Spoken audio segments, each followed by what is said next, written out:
থেকে একখানি কন্টেনার গাড়ি গুয়াহাটির থেকে আগরতলা যাওয়ার পথে আমাদের আসাম চড়াইবাড়ি গেটে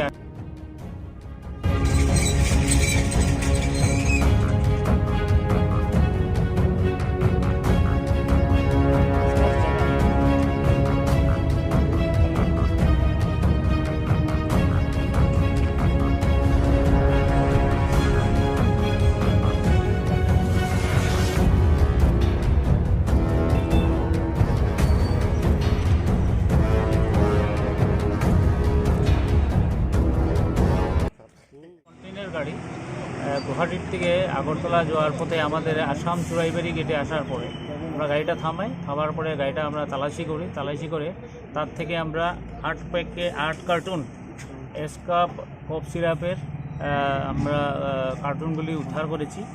আর উদ্ধার করে তার থেকে আমরা 1280 বোতল এসকাপ কফ সিরাপ জব্দ করেছি। আর সেই মতে আর কি আমরা একটা এনডিপিএস এক মতে আমরা একটা কেস রুজু করেছি।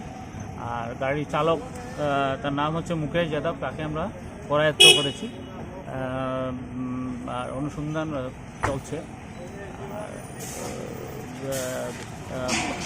কফ সিরাপের বাজার মূল্য আনুমানিক 6.5 লক্ষ টাকা আমার হবে।